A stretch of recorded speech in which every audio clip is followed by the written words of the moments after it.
represented. But when you're talking about intersectionality, that's not really what we're talking about. We're not talking about the fact that I like donuts and he like cake. It's really about what's, unless he gets preferential treatment for liking cake and the donuts of the world, get nothing. Remember the intensity and the complex nature of intersectionality. That this isn't going to fit in this clean box. That it's going to be a little, well, what did you think about? Well, no, that didn't seem right. Something's off with that. It's going to be a lot of that. And I know, I was having a conversation with someone before class, and we were talking about people's differences, and some of us need everything to be spelled out for us, and some of us are okay with ambiguity and whatnot. This is really an abstract kind of terminology and a thought process that can be very abstract. But some people it's real specific, and you'll see how I have a YouTube video. I hope we have time for it. You'll see how it can be done in practice, how you can really use it in advocacy, even in the work that you do with your clients, I think so. But one of the, and I hope it's spelled out pretty clearly on your copy of the handout. I want you to, if you can, try to link to this blog post. Jamie Utt, he may have his PhD now, but I think when he wrote it, and it was just this spring, I think he was still a doctoral student, but he wrote a piece about, I think this is the title, We're All Just Different, How Intersectionality is Being Colonized, by white people. And his example was about Kimberly Crenshaw and how her intersectional oppression of being a black woman. Now, she's a legal scholar. I'm pretty sure she's okay.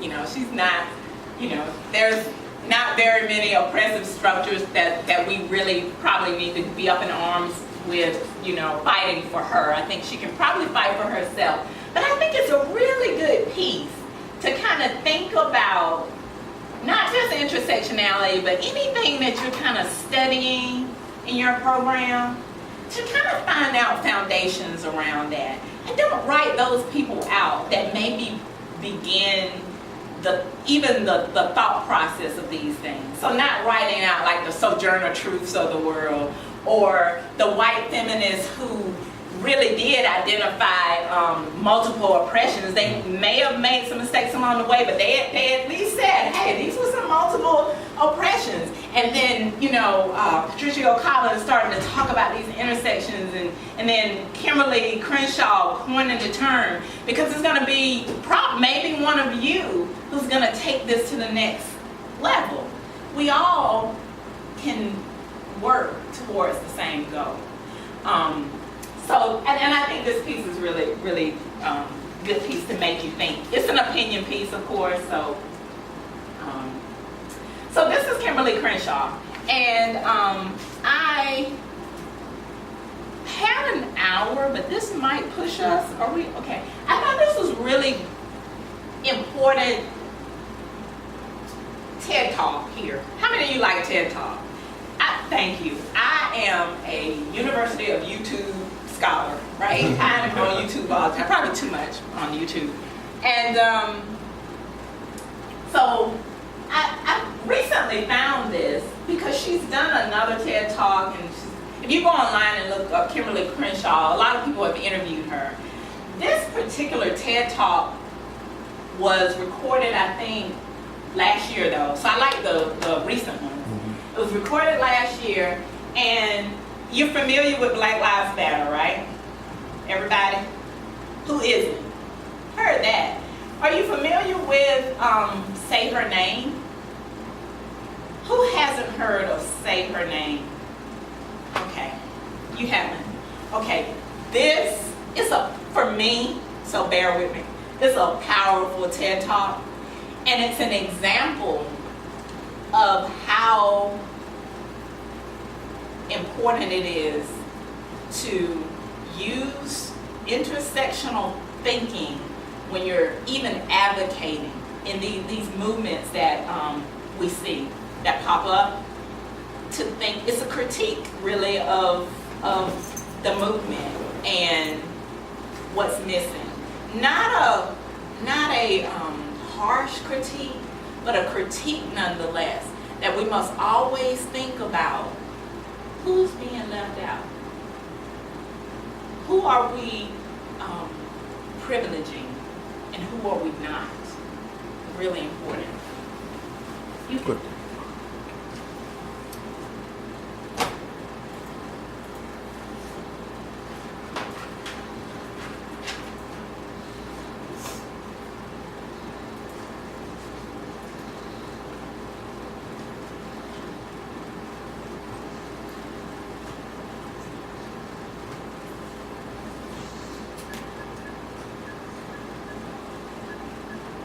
So I'm going to name some names. When you hear a name that you don't recognize, you can't tell me anything. I'm going to back it up just a little bit. I like to try something new. Those of you who are able, please stand up. Okay, so I'm going to name some names. When you hear a name that you don't recognize, you can't tell me anything about them, I'd like you to take a seat and stay seated. The last person standing, we're going to see what they know. Okay? All right. Eric Garner. Mike Brown. Tamir Rice. Freddie Gray. So those of you who are still standing, I'd like you to turn around and take a look. I'd say half to most of the people are still standing. So let's continue. Michelle Cusseau.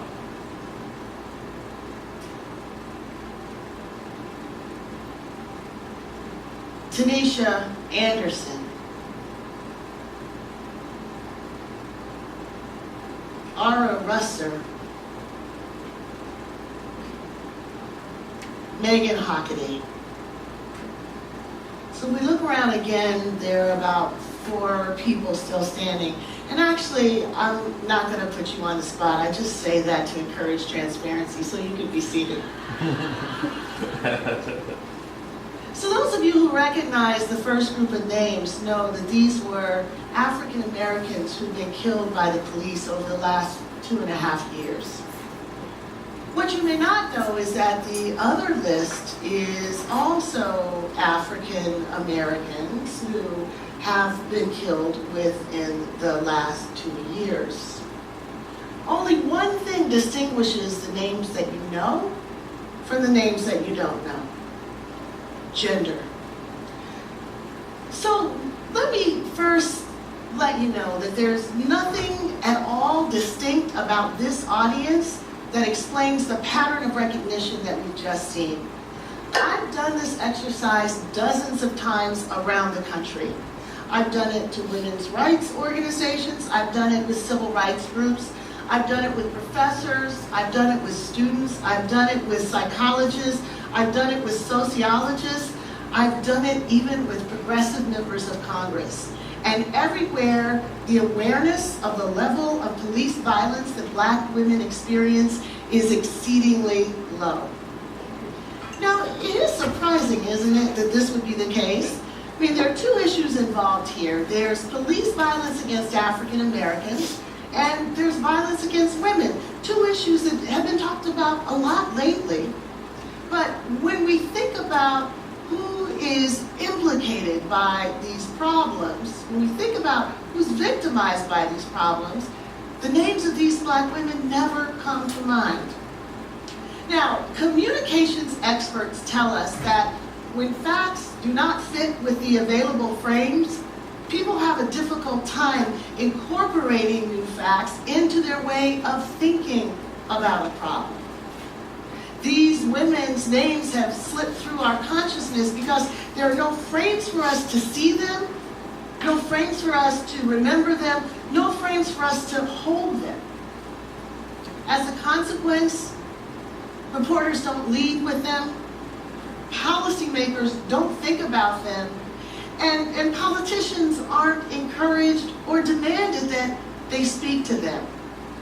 Now, you might ask, well, why does a frame matter? I mean, after all, an issue that affects Black people and an issue that affects women, wouldn't that necessarily include Black people who are women and women who are Black people?